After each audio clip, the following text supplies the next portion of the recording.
Bueno, buenas tardes. Nada, en primer lugar agradecer a la Real Academia, a Conrado, a Ricardo. Bueno, eh, para nosotros también es un placer poder estar aquí. Vamos a intentar hablar un poco de nuestra aventura en esta película, en Mariposas Negras, que comenzó siendo un viaje hacia lo que iba a ser un documental observacional y seguramente con sonidos ambientales, ¿no?, de lo que ocurría con las cuestiones climáticas y la migración hace casi 13, 14 años, y acabó siendo una película de animación con banda sonora de Diego Navarro y todo lo que conlleva meterse en una producción así, ¿no? Pero bueno, encantado de haber hecho ese viaje y de haberlo hecho con Diego. El proceso de Mariposas, como decía, pues fue un proceso largo de viajar a muchos lugares donde se estaba produciendo esa migración climática, de rodar lo que estaba sucediendo, incluso de grabar sonidos que luego pudieron ser utilizados en la banda sonora durante muchos años.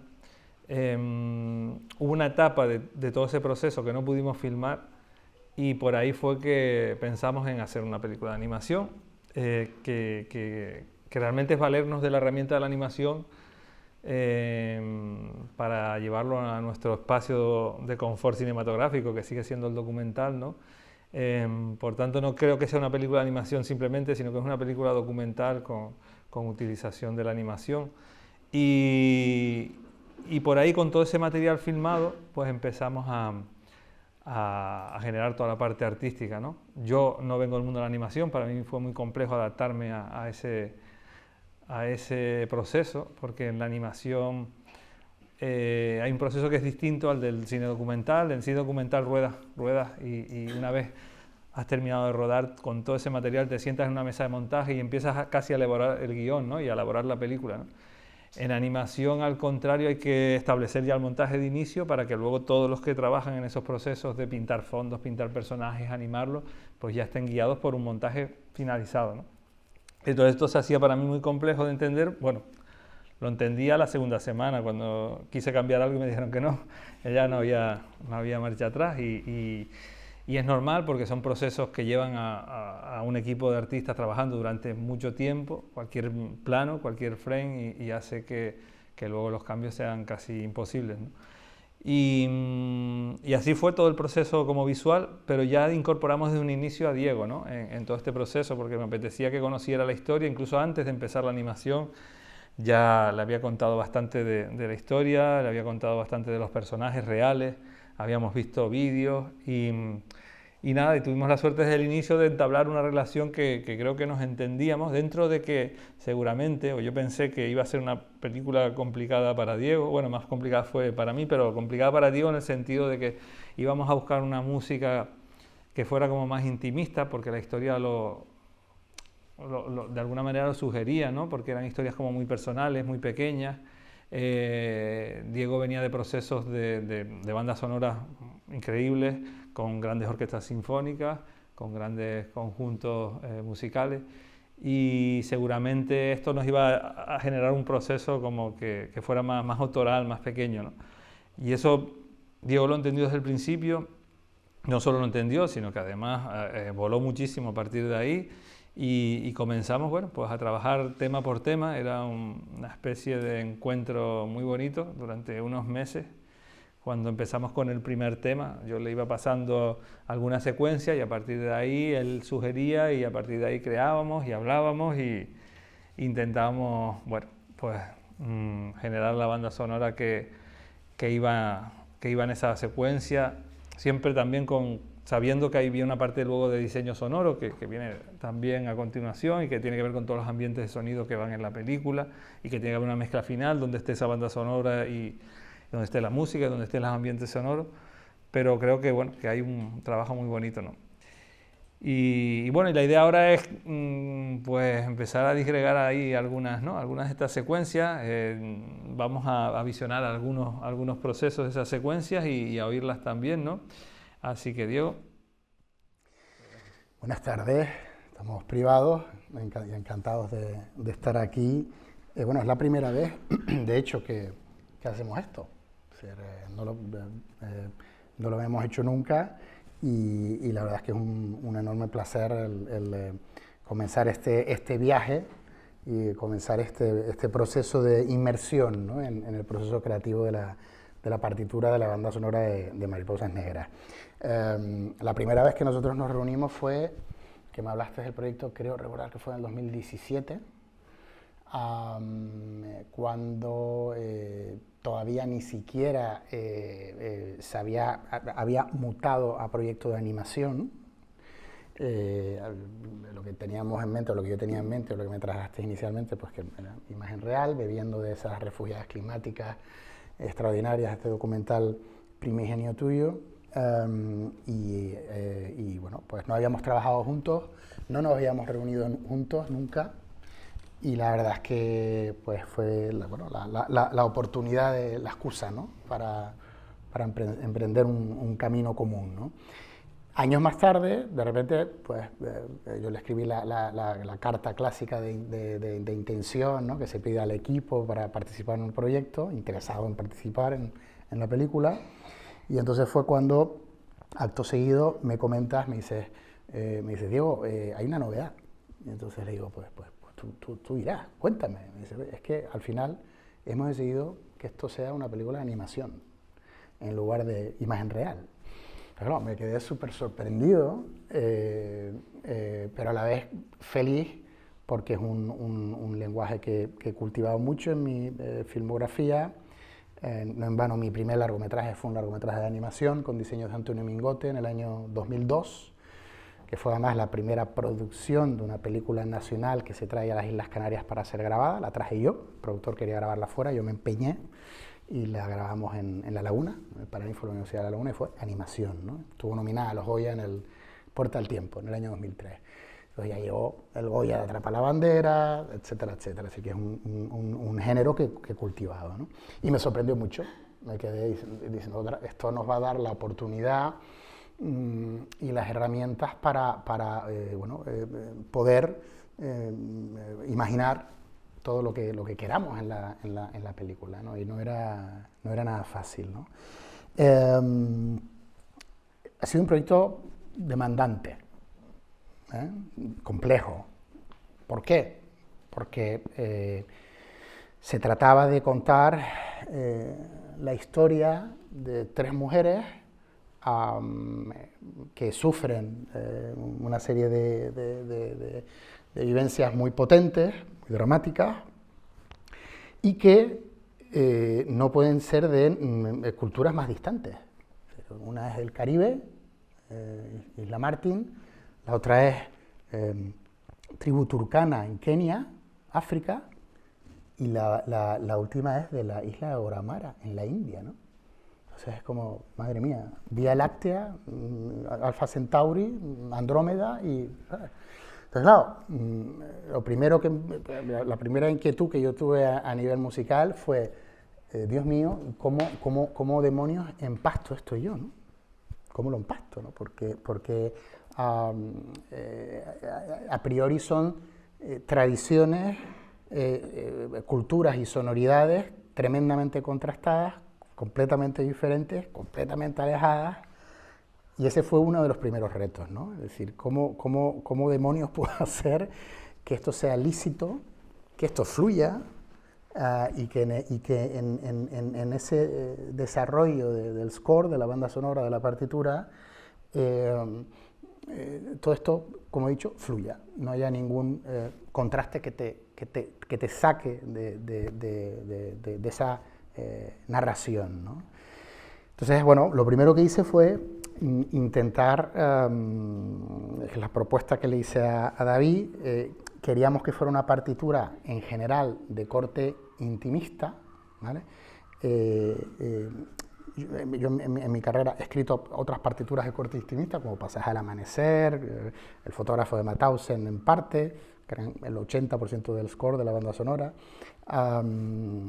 Pero claro, necesitamos intentar huir de ese lenguaje sinfónico, ¿no? Con una masa orquestal enorme. No íbamos a tener ningún momento épico en la película que requiriese de una masa orquestal potente, etc. No, si queríamos algo de un corte intimista, más camerístico, y bueno, lo primero que hice acto seguido fue pensar en a través de qué instrumentos íbamos a poder realizar ese viaje, ¿no? Ese viaje cultural, ¿no? Entonces, en relación, por ejemplo, pues nuestro protagonista del Caribe, lo primero que me vino a la cabeza fue el steel drum, que es ese instrumento metálico, redondo, de percusión, que se toca con dos especies de baquetas y que tiene ese sonido que lo escuches y dices, esto es el Caribe, esto es el Caribe, ¿no? Pero que normalmente se utiliza de forma, allá al menos, de forma más festiva, ¿no? A través de un motivo rítmico en 3x4, que es recurrente, que vuelvo a plantear en toda la partitura de forma recurrente, un motivo rítmico muy sencillo, ¿no? Después, acto seguido, cuando ya, pues, evidentemente el Caribe también, la guitarra española, que es un instrumento, bueno, pues, evidentemente de origen español, pero que también se utiliza muchísimo en el Caribe, ¿no? De índole utilizado de forma popular, ¿no? África, ahí tenemos una cantidad de recursos fascinantes, ¿no? Desde el uso en la partitura de una gran cantidad de instrumentos de percusión, como el djembe, diferentes tambores africanos, las voces africanas, femeninas y masculinas, que aparecen en todo el score, en toda la banda sonora. Y después, yéndonos a la India, a Goramara, pues bueno, escogí el sitar como ejes fundamentales de esa sonoridad propia de la India, el sitar, la tabla, instrumento de percusión curiosísimo de la India también, que es un sonido muy particular, muy fascinante, y voces también clásicas del folclore de la India, femeninos y masculinos, ¿no? Entonces, un poco esa fue la paleta de colores que tuve a la hora de comenzar a pintar el cuadro, ¿no? Nunca mejor dicho. Mi padre era pintor y yo pues, siempre utilizo estos símiles porque me parecen súper bonitos, ¿no? Pero claro, nos faltaba algo que nos ayudara a unificar este viaje, ¿no? Nos faltaba la epoxilina, nos faltaba el pegamento, ¿verdad? Para que este contraste, al escuchar todas estas sonoridades, no supusiera un golpe en nuestros oídos, ¿no? Y esa epoxilina, ese elemento de cohesión, de unión, lo encontré en la voz, en una voz femenina de carácter neutro, más occidental, que se acerca más a priori a nuestra cultura, lo entendemos más, ¿verdad? que una voz cantando una canción del folclore de la India, ¿no? Bueno, pues esa voz femenina, que en toda la banda sonora estuvo interpretada por Ábora Cell, la solista maravillosa, colaboradora mía en varios proyectos, incluso en Filmusité, mi festival. La llamé a ella para que ella fuera la que, bueno, interpretara el rol de esa voz solista femenina que cohesionara todo esto, ¿no? Y esto es lo que bueno, pues se plantea y lo que planteo en el tema principal, que fue lo primero que te presenté, ¿te acuerdas? Yo siempre, en todas mis películas, tengo la costumbre de escribir una propuesta de main theme, de tema principal, que acto seguido muestro al director o la directora, y en la que, bueno, pues le explico, le desgrano pues todas mis intenciones, y en las que, por otro lado, presento el que va a ser el ADN principal de la banda sonora, que después, si es aprobado, voy a desarrollar en toda la película, ¿no? Entonces, ese es un poco mi forma mi protocolo de trabajo cara a todos los directores con los que trabajo. Y David, el amigo David Baute, no fue una excepción. Entonces, lo primero que hice fue presentarte el tema principal, en donde íbamos haciendo un poco de cirugía, ¿no? Te expliqué todas esas capas y subcapas. Entonces en mi estudio, pues primero lo que hicimos es escuchar. Ahora lo que vamos a hacer es lo mismo que yo hice con él. Vamos a hacer un rewind, un viaje en el tiempo, con David aquí, a hacer lo que yo hice con él en mi estudio, pues hace unos meses, ¿no? Y lo que vamos a hacer es escuchar el tema principal, después lo veremos, lo vamos a escuchar y lo vamos a ver, porque hay una pieza preciosa del making of de la banda sonora, en donde vemos fragmentos de la grabación, con nuestro cuarteto de cuerda, con Ábora cantando, etc. Y escenas de la peli. Eso lo veremos después. Pero ahora vamos a agudizar un poco el oído, ¿no? Entonces, vamos primero a escucharlo entero, y después lo vamos a escuchar y lo voy a ir diseccionando mientras lo escuchamos, para explicarles lo que le expliqué a David de esas capas y subcapas que hay dentro de la pieza, para que vayamos identificando todos estos elementos que un poco les he contado, ¿no? Bueno, empezamos con este sonido programado, que es una sonoridad, un color clásico del score, de la banda sonora, que es con el que arrancamos, ¿no? Acto seguido empezaremos a escuchar ese motivo rítmico en 3x4, interpretado por el steel drum caribeño, ¿no? En donde estamos automáticamente ya presentando el espíritu de nuestra protagonista caribeña.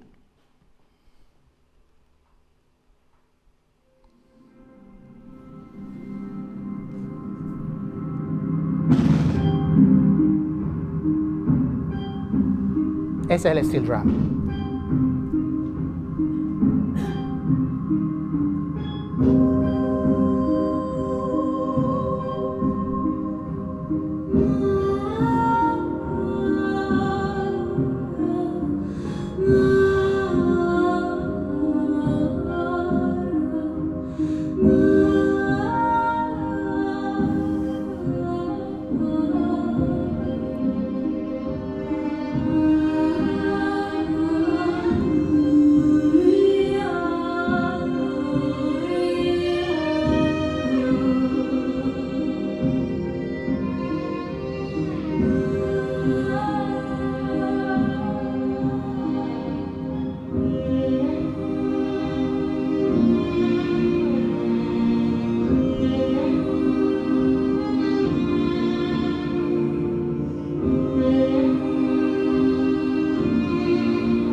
y ahí termina el tema principal, ¿no? Entonces ahora vamos a hacer el ejercicio de rebobinar, aunque yo aquí no voy a poder ir quitando capas y poniendo porque no tengo todo el proyecto y es imposible, voy a intentar a tiempo real, mientras lo escuchamos, irles explicando para que vayan detectando con los oídos un montón de cositas, ¿no? Entonces arrancamos el principio, aquí voy a bajar un poco más el volumen, porque si no a mí no me pueden escuchar, ¿vale? Iniciamos ese sonido programado, textura que utilizo muchísimo durante el score, ¿no?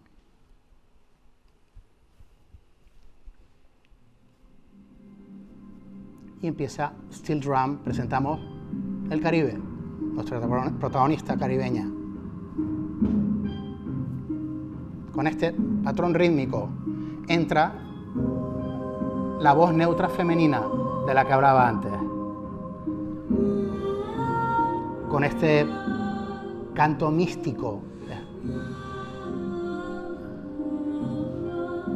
Es un viaje al alma de nuestras tres protagonistas, ¿no?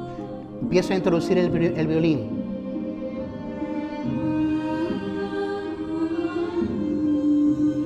¿Bien?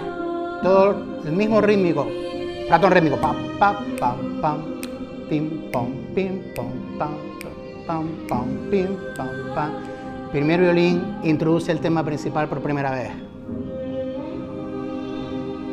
Tenemos un coro de 3 voces femeninas, nuestras 3 protagonistas de fondo.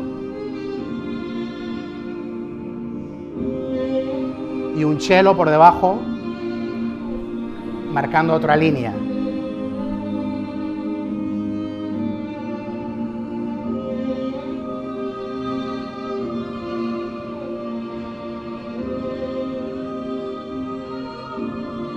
Este es el tema principal del score.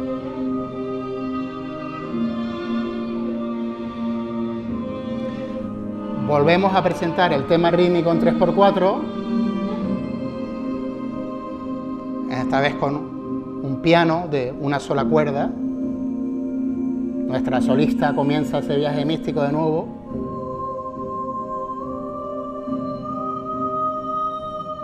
Ahí tenemos el bass drum, el gran casa, que aquí no lo escuchamos, es decir, el cuerpo te hace cada vez que lo escuchas, ¿no? Todo el rato, desde el principio hasta el final.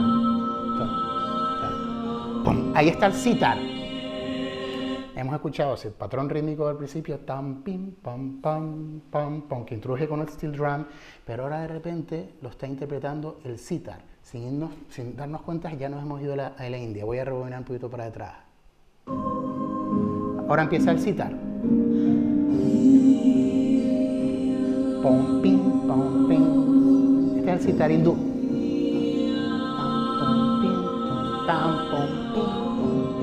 Mismo patrón rítmico. Entonces ahora poco a poco empiezo a introducir percusión africana. Ahí. Estamos respondiendo el tema principal, el cello y la voz femenina. Y de fondo están los djembes. Poco a poco, exponiéndolos cada vez más.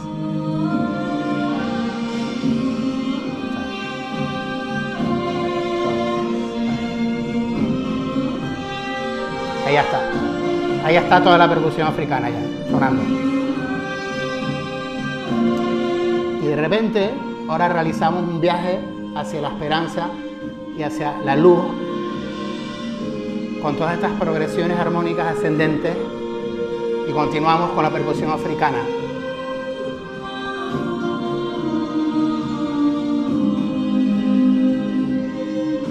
Y tenemos ya el cuarteto de cuerdas de fondo sonando, ¿no?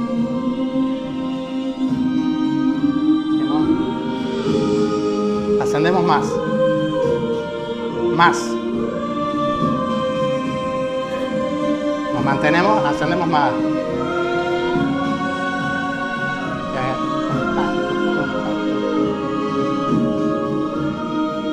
Responemos el tema central fortísimo.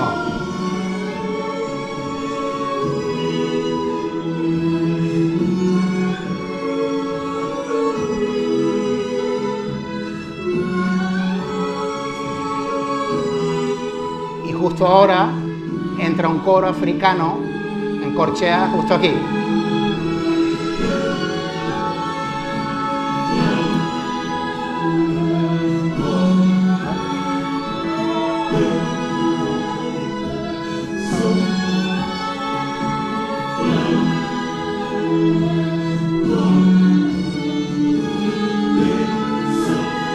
Percusión africana, creciendo tremendo. Culminamos y nos vamos a la isla de Goramara, en la India, al final.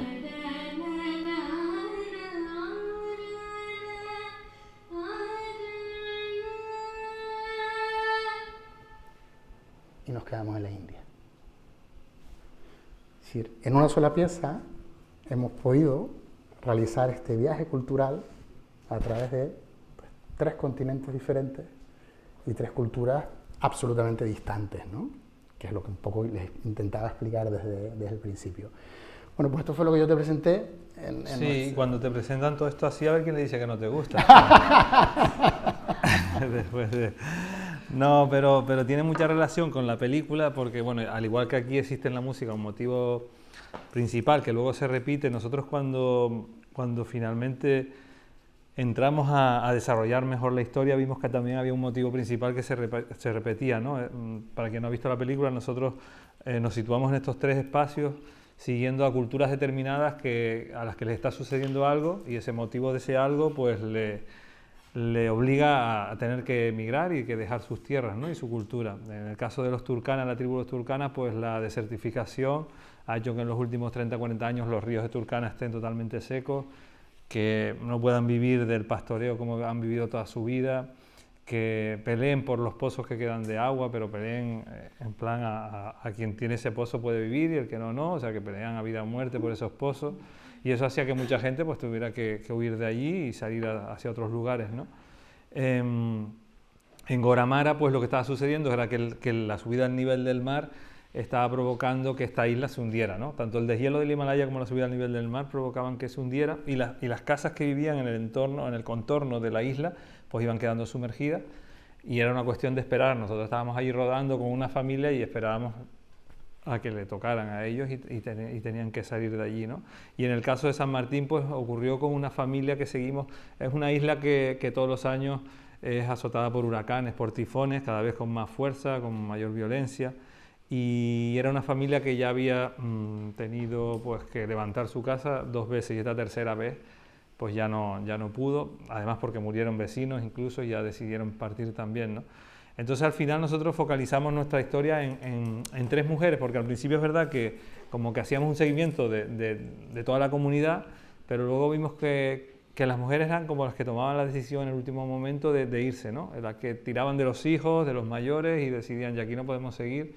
A veces el hombre se iba antes a otro lugar a buscar trabajo, a buscar esa salida, a veces no volvía y entonces las mujeres decidían irse, ¿no? Y estas 3 historias, cuando seguimos a estas 3 mujeres nos fuimos dando cuenta que eran la misma historia.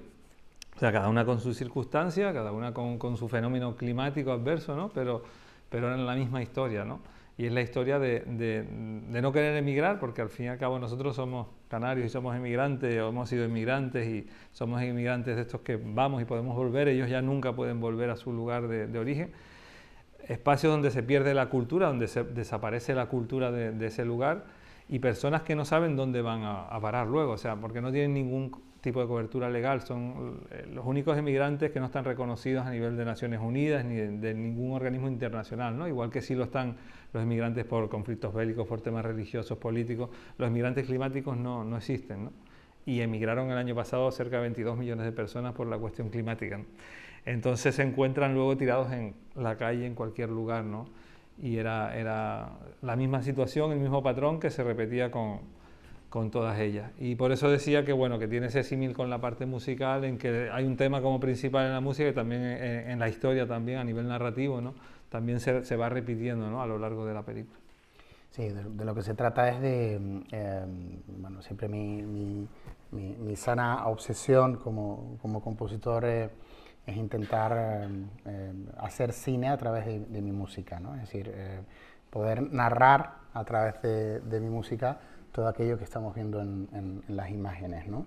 Que tenga ese poder narrativo, ¿no? Entonces, voy a poner el arranque de la peli, en la que evidentemente es muy súper importante. Estos son, además, literalmente los vídeos de trabajo que utilizamos David y yo durante el proceso de creación de la película, ¿no? Es decir, no es el resultado final, no es la mezcla final con todo el sound design, yo lo que suelo hacer normalmente es, una vez que empiezo a trabajar en una escena, cuando termino la música, envío al director la escena, el clip de vídeo, con una premezcla que hago yo. Esto no se suele hacer mucho, ¿vale? Normalmente lo que se suele hacer es se envía la pieza con la información de la música empieza aquí y termina aquí, y ya está.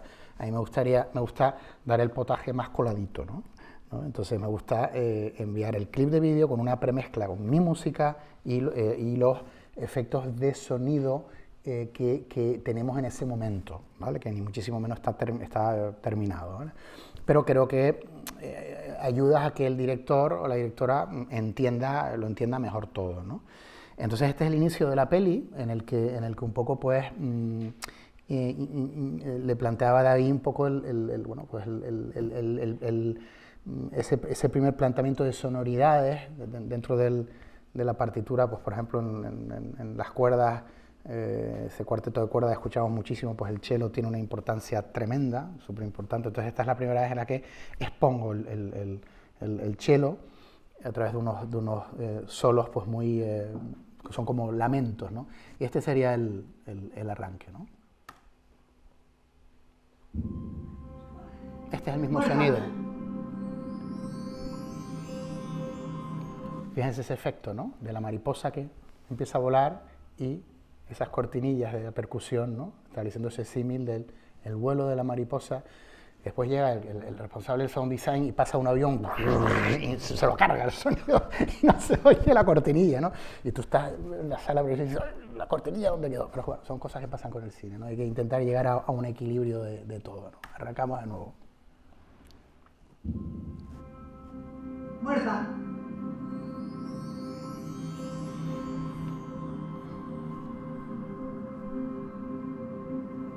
Estabas aquí, David. Venga, di adiós. Adiós. Adiós.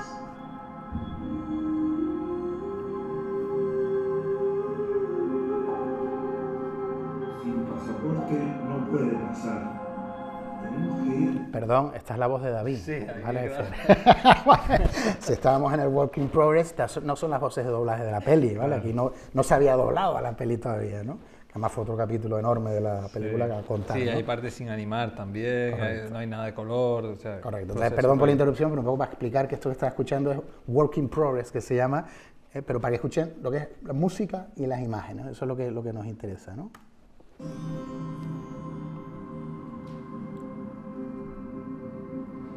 Estabas aquí, David. Venga, di adiós. Adiós. Adiós.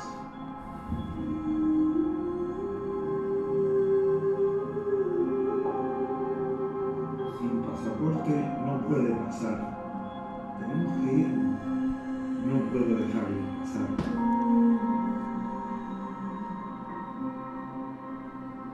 Estaré bien. Pronto, César. Sí, ya verás. En cuanto llegue, yo gestiono tus papeles. Pronto. César, pronto.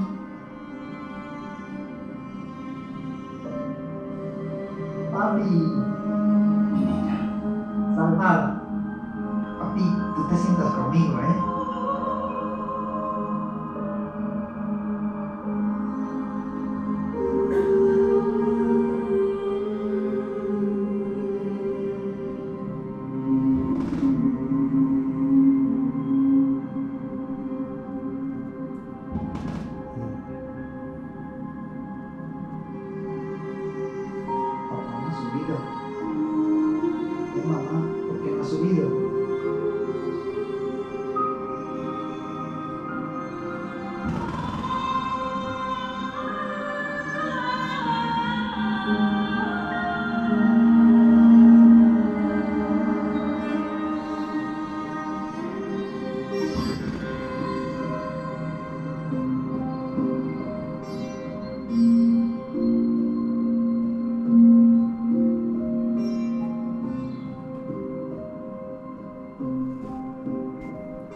Aquí hay una cosa curiosa y es que el montaje de la película no acabó siendo así y Diego casi me mata, pero la conclusión directa.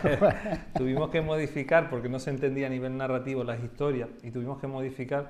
Lo que sí me dejaban hacer a mí, no me dejaban retocar la secuencia y animarla de otra manera y tal, pero sí yo podía cortar los planos o las secuencias y ubicarlas en un sitio o en otro, ¿no? Entonces no se terminaba no arrancaba la película, o sea, había algo que costaba entender las tres historias e intentamos que fluyeran más desde el inicio las tres historias conjuntamente para ese arranque y claro, tuvimos que modificar aquí y pasar a París en vez de pasar y todo lo que estaba hecho para un barco con unas velas preciosas y tal, de repente era un edificio, un bloque de cemento en París y claro. Y esas son las cosas, imagínense ustedes, ¿no? El problema de este oficio es que los productores, tenemos un dicho, los compositores de música para audiovisual lo quieren todo para antes de ayer, ¿no? ¿Vale? Es decir, el tiempo que tenemos, yo escribí la banda sonora de esta película en 5 semanas, más o menos, o sea, una idea, ¿vale? Igual que El fotógrafo de Mauthausen, igual que, ¿vale? Es decir, Superclaus, que estuvo nominada también este año a los Goya, 85 minutos de música sinfónica, pues creo que fueron 6 semanas y pico. Y yo siempre orquesto mi música, compongo, orquesto y dirijo mi música desde mi primer largometraje. Entonces, es una cantidad de trabajo de proporciones astronómicas, ¿no? Entonces, claro, vas como una moto, vas como un tiro. Entonces, yo entrego esta escena, hablamos, fue además la primera de la peli, le encantó, la entendió la primera, fantástico, tal. Entonces, con mi asistente, Drive, documento por internet, todo el Excel que tenemos con toda la película dividida por escenas, por música. Primera, green light, luz verde, aprobada. Maravilloso, eso es maravilloso, ¿no? Porque dices tú, por Dios, pues ya está la primera aprobada. Sigo a la siguiente, empiezo a trabajar. Entonces, claro, empiezas a trabajar en la siguiente y cuando estás ya en la tercera bobina de la película, a la mitad de la película, pues de repente te enteras que ha pasado esto, ¿no? Mira, es que hemos tenido que cambiar la estructura por el montaje y tal. Claro, son cosas que pasan en el cine, ¿no? Cuando empezaba en esto hace muchos años, pues me cogía una depresión cuádruple, ¿no? Ya no, porque uno pues ya tiene oficio, son muchos años y entiendes que son cosas que pasan, que forman parte de la industria y del lenguaje. En esta escena, por ejemplo, hay un momento súper potente, que aquí todavía estaba bocetado, que es este de aquí, cuando vemos este plano aéreo, en el que en la película este plano es espectacular, yo me lo tuve que imaginar en base a esta imagen, que es espectacular ya de por sí, bueno, es una devastación absoluta, ¿no? Es decir, ha pasado el huracán Irma y está todo destruido, ¿no? Y es un plano aéreo en el que ellos están saliendo en el avión, huyendo, ¿no? Y está todo destruido. Entonces, aquí, por ejemplo, pues fíjense en ese elemento musical con nuestra solista que emite un grito gutural de dolor, ¿no? Pero musicalizado, ¿no? Que es este momento, de hecho un poquito para detrás, ¿no? Para recordarlo.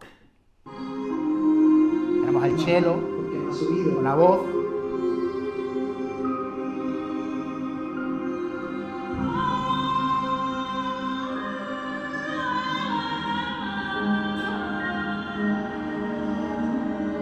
Y volvemos al ritmo del principio del tema principal. Pom, pim, pam, pam, pam, pam. Esta vez con el sitar, porque ¿dónde estamos? En Guanamara, en la India. Estamos contextualizando, situando geográficamente la acción, ¿no? En este caso, la India, ¿no? Después ya esto, como comentaba David, lo tuvimos que cambiar. Después yo quería saltar a otra escena súper interesante, que yo creo que David aquí va también que es la 1M25, lo tengo aquí, que es la primera vez en la que, bueno, pues viajamos a África, que está, también repito, esto es un hiper mega boceto, ¿vale? Aquí en este caso pasamos de París, esto se supone que es París, nuestra protagonista caribeña que con sus niños ha llegado a ese apartamento lúgubre y súper pobre de París y viajamos directamente, boom, a África, ¿no? Esta es la primera vez en la que en la película viajamos a África, con lo cual con la música teníamos que viajar y introduzco todos estos elementos de percusión africana y de voces africanas, ¿no? Ahí está.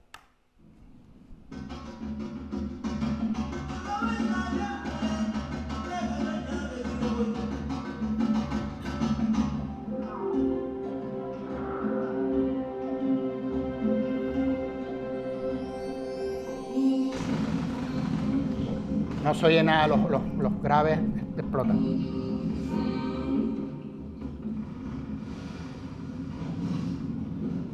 ¿Sí?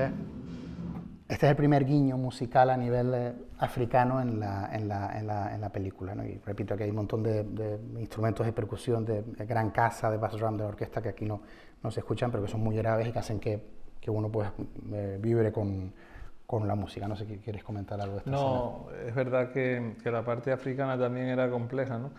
Y hay momentos en la película donde jugamos, claro, aquí está la parte solo musical, no están los ambientes sonoros, pero sí con todo el material que habíamos grabado en esos años que estuvimos en Turkana, ¿no? De hecho hay una secuencia donde oímos cantar a las propias mujeres turcanas, ¿no? Que yo le envié a Diego pues todo el material que tenía grabado, porque ellas se reúnen en las noches, en los atardeceres en Turkana, pues se reúnen las mujeres y los niños y se ponen a bailar, que es saltando y cantando, ¿no? Y entonces yo me iba con una grabadora que tenía sonido y todas las tardes noches pues me ponía al lado y grababa. Y entonces tenía un montón de material, de canciones y claro, un material súper rico que podíamos aprovechar para la película, ¿no? Como muchos ambientes que oímos en la película, que aquí ahora no están, pero que son todos reales, ¿no? Eso para mí era importante porque, como decía, es una historia real, que aunque veamos esa pátina de animación, sigue siendo una historia real. Al final de la película aparecen las tres protagonistas en su vida real y necesitaba anclarme a esos elementos como el sonido, cosas así que nos llevaran a ese territorio. Hay otro elemento que fue muy fascinante para mí a la hora de crear la música, y que además era te lo dije al principio, ¿no? Una de las escenas que a mí más me interesaban por el profundo misticismo que tienen, que fueron todos esos viajes por las deidades hinduistas, ¿no? Con sus dioses. Entonces hay una serie de viajes que a nivel animación era una auténtica belleza, a nivel estético son una preciosidad, auténticos viajes místicos, y claro, fue uno de los grandes retos, es decir, tengo que intentar inferir y narrar a través de mi música aquello que estamos viendo, intentar bueno, pues que todo ese misticismo también esté planteado en la banda sonora. Esta es la escena en la que presentamos ese primer viaje a través de las deidades hinduistas, en este caso a través de, ¿qué diosa? Ganesha, que es en forma de elefante, ¿no? Y bueno, pues vamos a disfrutar de este primer viaje por las deidades hinduistas a través de la película y de la música.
Bueno, pues este fue ese primer viaje, que después tenemos más en lo largo de la película. Que la historia, por ejemplo, la historia de Goramara luego tiene como un segundo viaje a la zona de Dubái, que es donde acaban muchas mujeres indias, ¿no?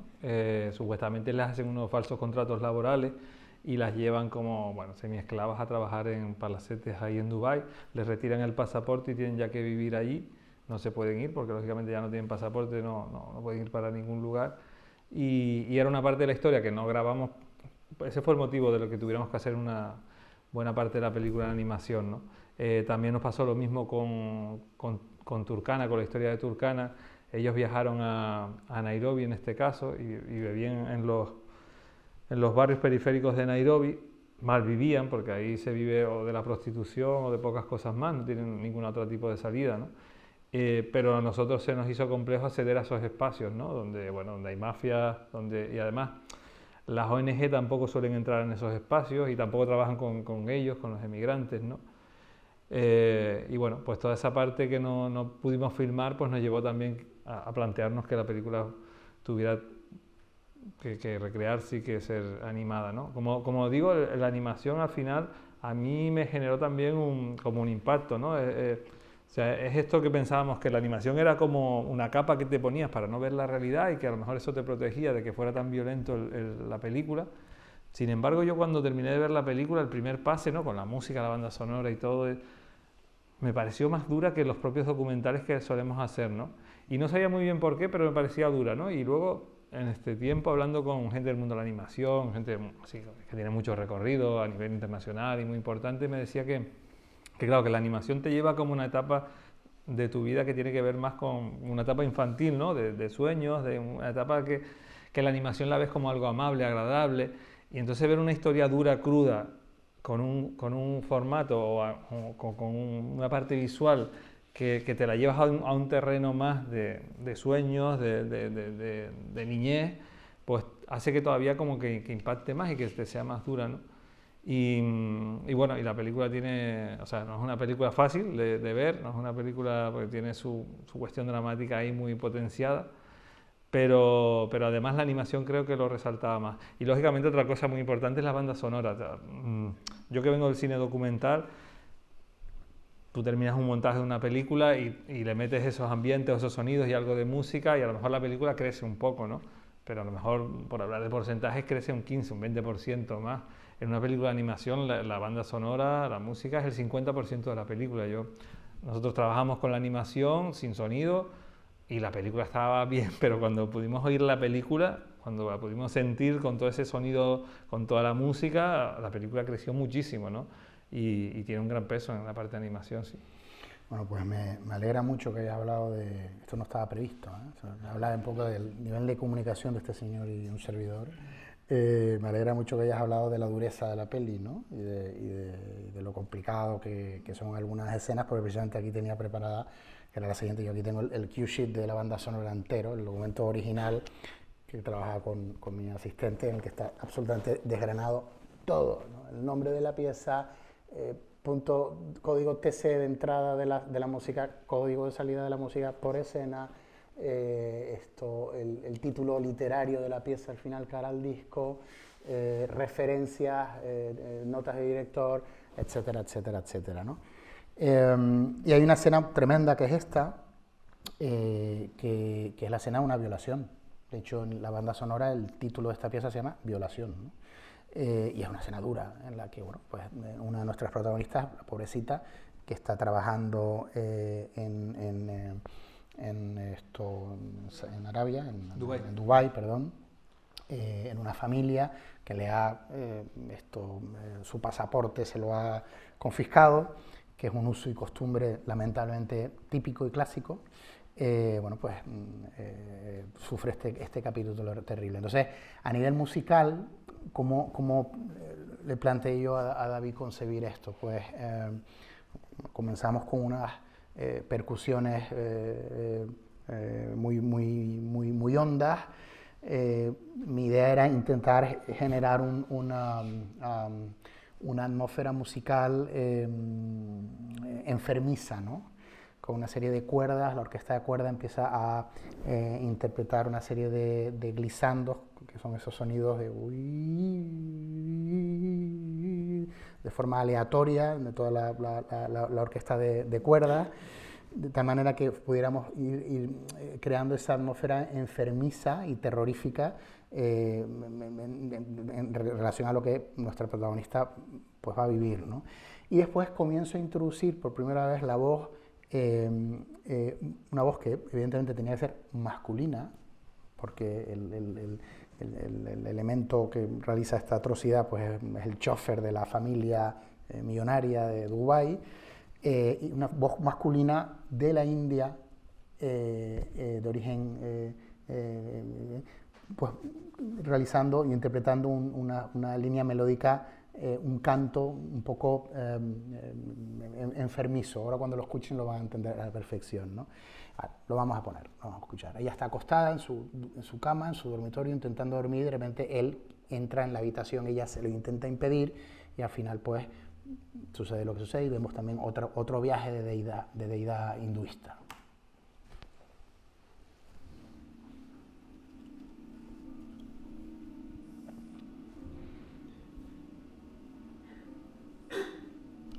¿Posible subir un poquitito? ¿Un poquitito?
Y ahí pasamos de nuevo a África, sí, efectivamente, a África, con nuestra protagonista africana, ¿no? Esto va increciendo cada vez más y hay una percusión muy bestial que se te va metiendo dentro, y generar, que era mi intención, esa atmósfera enfermiza y terrorífica, ¿no? Que es la que nuestra protagonista lamentablemente vive, ¿no? Después de aquí quería pasar, David, a esta escena que me encanta, 3M80, de la canción de las mujeres turcanas que comentabas antes. Aquí David, bueno, pues me dio una oportunidad preciosa, ¿no? Y fue,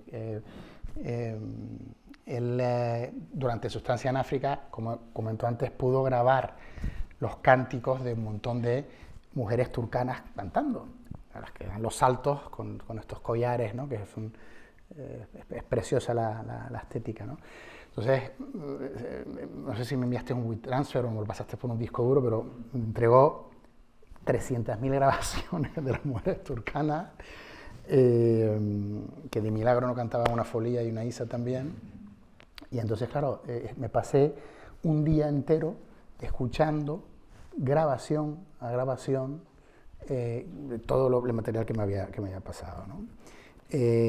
Para ver si podía aprovechar algo, porque mi idea era fusionar esa grabación original que le había hecho para implementarla en esta escena que vamos a ver ahora, preciosa, nocturna en turcana, ¿no? Con la tribu. Entonces lo que hice fue, al final, escogí una. De todas las piezas que él grabó, que me pasó, escogí una, que era la que me parecía que sonaba mejor, y en base a esa grabación original comencé a escribir unos arreglos de percusión africana que tuve que sincronizar con la grabación original de las mujeres turcanas cantando. Y al final quedó muy bonito, y este es el resultado.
Akug me ha hablado esta noche.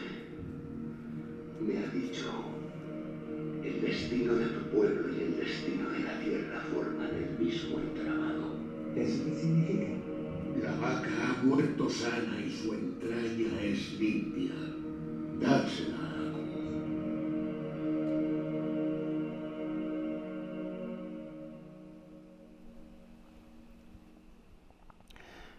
Existe ese momento místico al final con esas voces que, si no recuerdo mal, al final decidimos quitarlas. ¿Te acuerdas? Estoy ahora mismo con la duda. Sí. Esa última parte de ese coro masculino y tal. Pero toda la parte inicial de esas percusiones tuve que insertarlas y grabarlas, adecuándolas a la grabación original. Esto fue un ejemplo súper bonito de uso de recursos que tú, cuando lo grabaste, no te hubiese llegado a imaginar. No, claro. No, la verdad que es maravilloso, porque es verdad que teníamos mucho material, no solo de audio, también es verdad que como rodamos durante varios años en todos estos lugares, teníamos mucho material que para los animadores o para los artistas, a la hora de hacerse la idea de cómo eran los lugares, pues ayudó muchísimo, ¿no? Porque no era imaginarse un espacio, un lugar a partir de un guión, sino era verlo, ¿no? Y sobre eso pues pintar. No es rotoscopia, que es la técnica que sí usa el dibujar encima de una imagen real, de una fotografía o de una imagen real, sino que los artistas lo que hicieron fue pintar a partir de lo que un poco veían o intuían, o de lo que más o menos tratábamos de generar como atmósfera a partir del material rodado. Pero fue muy bonito también esa parte que hoy estamos con la parte del sonido, de la música. Fue también un diálogo muy bonito con los artistas, ¿no? El poder yo mostrarle cosas y que ellos me mostraran, y tratar de mezclar esos dos estilos, el documental observacional, que es como un estilo más lento, más reposado, más de la cámara quieta y un ritmo pausado de montaje, con la parte del mundo de la animación, que realmente lleva como un montaje muy picado, con movimientos de cámara, movimientos de plano, que eso yo estaba un poquito huyendo de todo eso, y eso le afecta también a la música, lógicamente, a la banda sonora, ¿no? No es el mismo estilo seguramente de muchas películas que habrá hecho Diego, donde bueno, pues el montaje es mucho más ágil, el ritmo, que un cine como más observacional. Hay otra escena que es esta, que es la escena de la pesadilla, ¿no? Que también es muy oscura. Bueno, se trataba también a nivel musical, intentar reflejar esa pesadilla tremenda que sufren nuestras protagonistas de forma común, ¿no?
Eso era otro elemento interesante para nosotros porque nos ayudaba a unificar las historias de las protagonistas, la música, ¿no? O sea, aquí vemos a las tres protagonistas en un sueño y la música era la que nos hacía como ese empaste que decía antes Diego, ¿no? De poder viajar de un lugar a otro.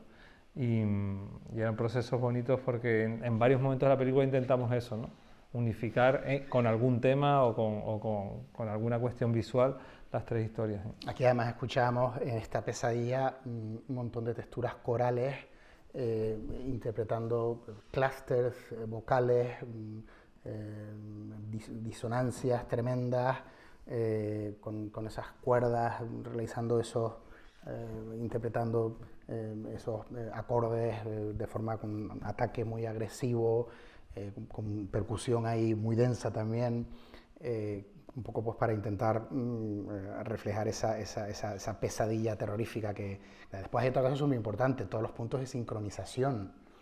Toda la música, si se fijan, está sincronizada con la acción, ¿no? Cuando se vertía la sangre en la escena anterior ahí, a nivel musical había una respuesta musical, ¿no? Es decir, cuando escribimos para la imagen, uno de los grandes retos es que toda la acción, es decir, que la música está sincronizada con la acción, con aquello que estamos viendo en la pantalla, ¿no? Esta otra escena que a mí particularmente, y esto David lo sabe, es una de mis preferidas de la película, porque creo que a nivel estético es una auténtica belleza. Yo cuando la vi por primera vez dije, Dios mío, esto es una obra de arte, que es la escena de la batalla, por la guerra, la pieza en la banda sonora del disco se llama La Guerra del Agua, ¿no? Porque están intentando pues, apoderarse dos tribus de un pozo de agua, ¿no? En África, ¿no? Entonces, es de toda la banda sonora posiblemente una de las piezas con más carga orquestal, ¿no? Y la estética es fascinante porque, si se fijan, parecen poco menos que grabados rupestres, ¿no? Los personajes, las caras no están muy bien dibujadas, pero tiene una fuerza y un impacto a nivel visual, a nivel plástico, que para mí me pareció fascinante, y fue un reto tremendo para mí ponerle música, con preponderancia de la percusión africana y la orquesta de cuerdas y algún metal que introduje al final, ¿no? Fíjense, hablando de la sincronización, al final de la escena que vemos a uno de los personajes muerto en el suelo, empieza a desangrarse y vamos a escuchar las cuerdas realizando ahí unos glissandi, acompañando el momento en el que la sangre va saliendo del cadáver, ¿no?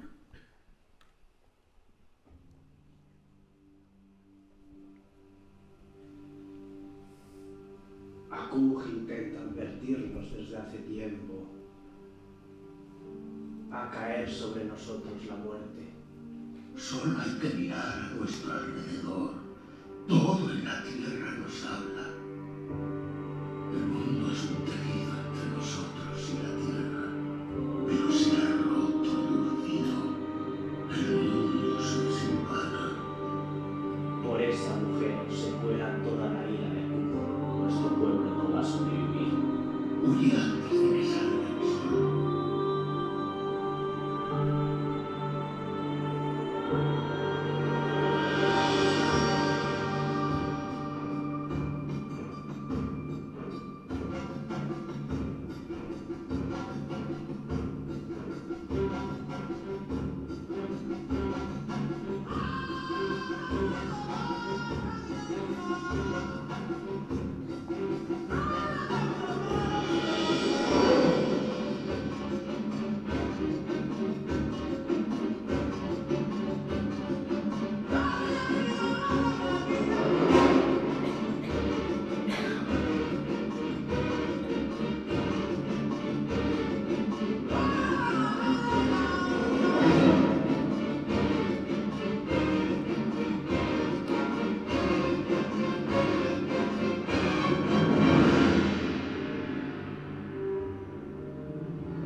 De aquí me gustaría pasar, ya para ir terminando, a la penúltima escena, que creo que es tremenda, que también en la peli hubo una modificación de montaje súper importante, y por consiguiente la música también, que es esta, déjenme buscarla, la tengo aquí, ¿vale? Que es una escena, fíjense esta belleza de imagen, con este dibujo súper suelto, un momento acuarela, con este dique en el que el agua está entrando y está nuestra pareja protagonista de la India abrazándose, ya como diciendo, no tenemos nada que hacer, ¿no?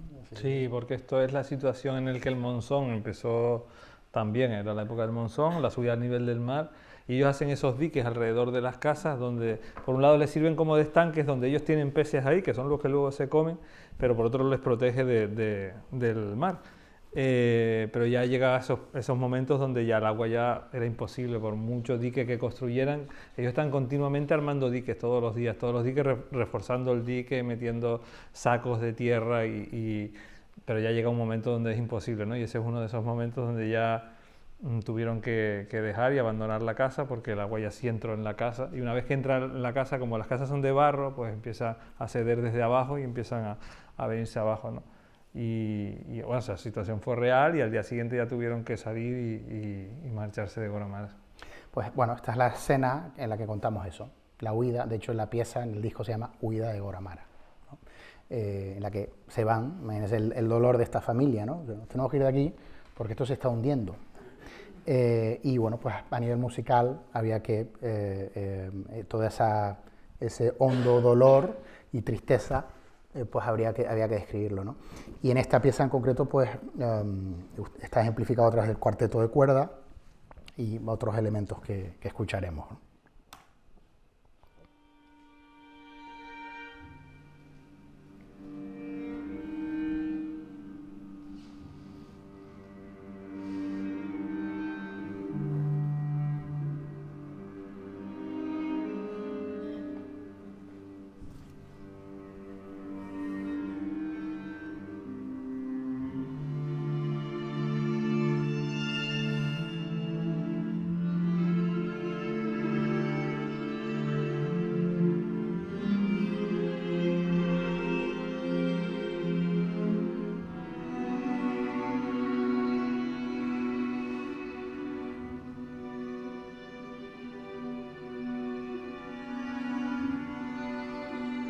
¿Qué mantengo? Respongo al tema principal.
Y por último, pasamos al final de la peli. Ellos están llegando a este pabellón deportivo en el que pretenden protegerse, ¿no? Después de la devastación del Irma. Y tenemos la última escena de la peli. Hemos hecho, es decir, he ido saltando, pues, podríamos estar 2-3 charlas más desgranando, porque es realmente hay todo un universo ahí que explorar muy, muy interesante, ¿no? Pero bueno, he intentado, bobina por bobina, ir dando saltitos para poder acelerarlo, ¿no? Pues si no es imposible.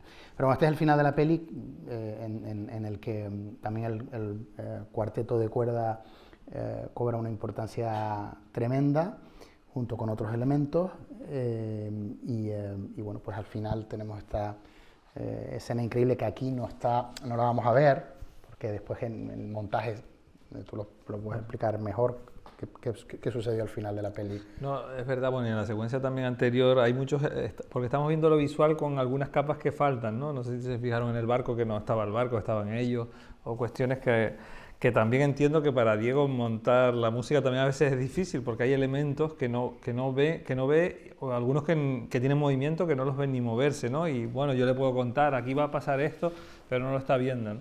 Y bueno, y aquí también es este momento final donde, bueno, tras el huracán se abre el día y ellos deciden marcharse, ¿no? Ir hacia el aeropuerto en busca de alguno de los aviones que salía o que llegaba para llevarse a la gente, porque fue un desastre muy gordo, así a nivel humanitario, ¿no? La isla quedó arrasada totalmente, se perdieron muchas vidas y bueno, y tenemos ese viaje final. Lo bonito de ese viaje final además es que ahí es donde mostramos, porque no sé si aquí llegamos con la peli, a la parte documental, donde aparecen ya ellas, ¿no?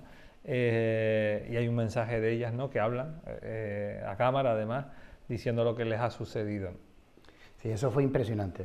Sí, cuando estaba escribiendo la música no lo tuve. Entonces fue una decisión a posteriori que me pareció acertadísima, ¿no? Porque empatizamos de una manera increíble. Al final vemos a las tres protagonistas de verdad, ¿no? Y vemos hasta qué punto el diseño de los personajes animados se acercan a cómo son ellas de verdad, ¿no? Sí, porque además repetimos secuencias que estaban en la animación, que eran las reales, es decir, donde veías el espacio, el lugar, que lo habías visto en la animación y lo reconocías luego en la realidad, ¿no? Las veías a ellas en ese espacio, en ese lugar, ¿no? Entonces te transportaba.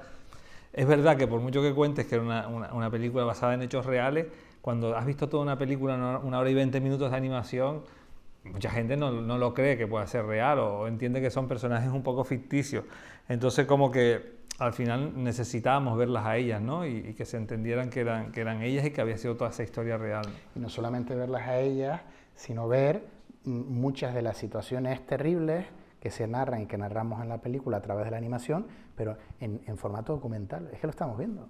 Es decir, cuando ellas están, cuando ella se acerca a uno de los pozos de agua con su familia, que era un pozo como de su tribu, y ve a otros niños y otras extrayendo agua del pozo y los echan a gritos y los chiquillos se van corriendo, ¿vale? Y vemos que ella baja y empieza a coger agua. Esa agua está absolutamente emposada, es agua que, imagínense las infecciones, esa agua se la beben ellos, ¿no? Pero es que además es que se la beben, se las dan a su vaca, Animales. el animal, y la beben junto con el animal, ¿no?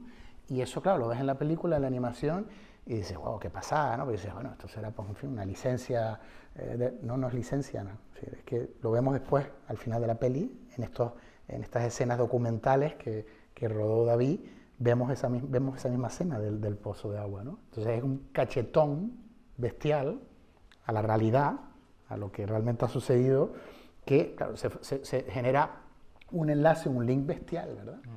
Entre lo que primero hemos expuesto y lo que tú filmaste con el documental, ¿no?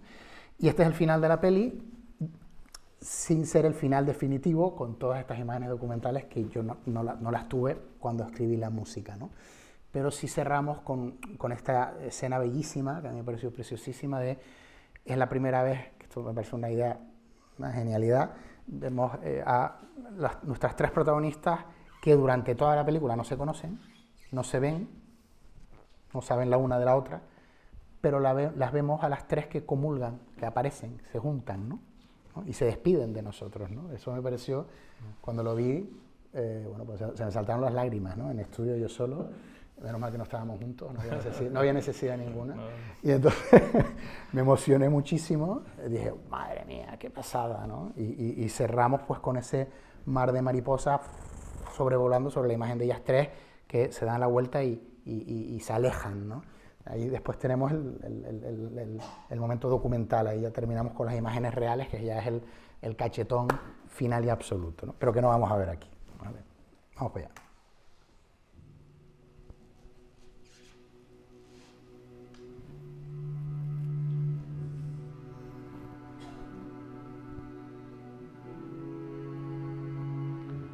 Fíjense en ese motivo rítmico que describí desde el principio, en el tema principal.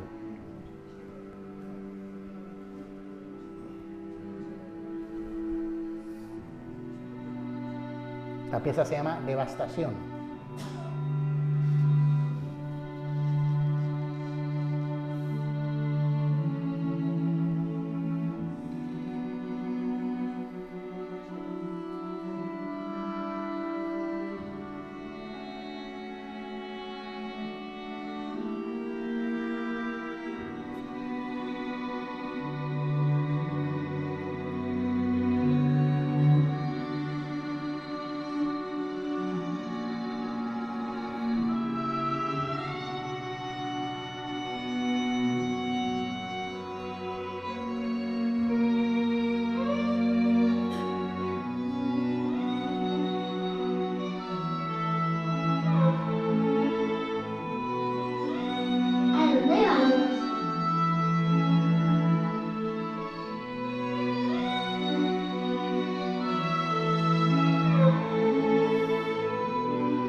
La isla donde nací ya no existe. Motivo rítmico.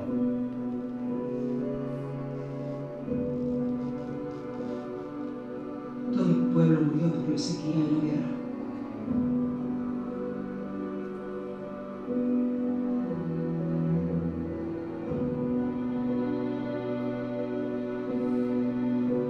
Mi hogar fue arrasado por un huracán.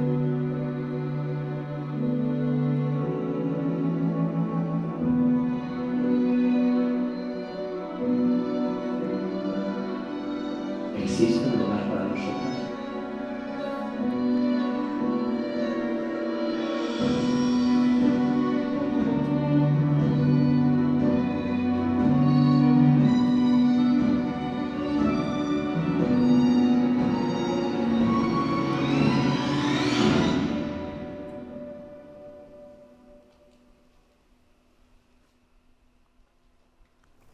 Esto que acabamos de escuchar es lo que se llama un mocap. No es la banda sonora final. Esto es una simulación que realizo yo en mi estudio con samplers orquestales, con samplers digitales, con los instrumentos clásicos grabados nota a nota, es un proceso súper complicado de muestreo digital, y entonces son herramientas que tenemos increíbles para, bueno, pues intentar que esas simulaciones sean lo más parecidas al resultado final cuando lo grabamos. Después viene la grabación en estudio con los instrumentistas y los músicos de verdad, ¿no? Que es lo que podemos escuchar en el disco de la banda sonora y que es lo que podemos ver en la película. Pero esto que acabamos de escuchar ahora mismo es tal y como lo produje yo en mi estudio y tal y como yo se lo mostré a David, ¿no? Y bueno, se acerca mucho, es muy real, se acerca mucho evidentemente a años luz está la grabación con los instrumentos de verdad, ¿no? Pero bueno, es una herramienta que disponemos, la tecnología musical maravillosa, para mostrar a los directores, ¿no? Y la película se terminó.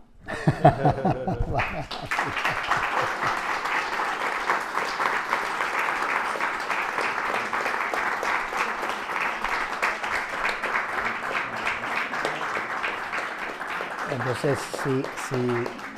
Bueno, nada más, ¿no? Agradecer. La verdad que fue un proceso bonito.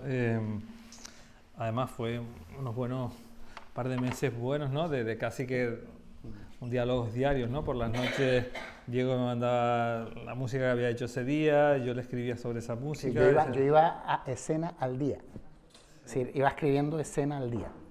Es decir, terminaba una escena, se la enviaba, la evaluaba, me enviaba los comentarios, me la aprobaba o me decía, mira, aquí vamos a intentar, no sé, aquí tal, no sé. Es decir, iba a escena al día. Imagínense el ritmo, ¿no? Es decir, componiendo a escena al día y entregando todos los días una escena diferente. No, y es verdad que al inicio me costaba también comentarle cuestiones a Diego, porque claro, yo no soy músico, o sea, bueno, soy músico mediocre, digamos, toqué un instrumento durante unos años y tal, pero no estoy a la altura de un compositor de música, entonces te cuesta, ¿no? Y intentas, bueno, explicar, como tú sabes, qué estás buscando con la música, ¿no? Que no lo puedes explicar a veces en terminología musical, de pues aquí quiero un tono mayor, menor, o no sé, o este tipo de cuestiones que se hablan a nivel musical, pero enseguida fluyó todo con palabras, ¿no? Con palabras que a mí pues me llevaban a esa situación y que él entendía a nivel musical y las trasladaba ahí, y por ahí fuimos construyendo esta pieza. Y para no expresarse a nivel musical, bueno, pues lo entendía todo a la primera, a la perfección. Para mí eso es complicado a veces, ¿no? Porque te das cuenta de que hay directores o directoras que no terminan de entender determinadas cuestiones, determinadas intencionalidades tuyas como creador. Él las entendía al vuelo todas. Entonces hubo un nivel de comunicación entre los dos precioso, tanto es así que, bueno, me recuerdo un correo muy bonito que todavía conservo, de cuando le envié la música de esta escena que acabamos de ver ahora, que estamos terminando la peli, ¿no? Entonces, bueno, pues él me contestó. Ahí, bueno, me pegaste un soliloquio maravilloso, un análisis poético tremendo, que yo lo escuché, lo leí y dije, madre mía, pero qué pasada, ¿no? Qué gusto, por Dios, ¿no?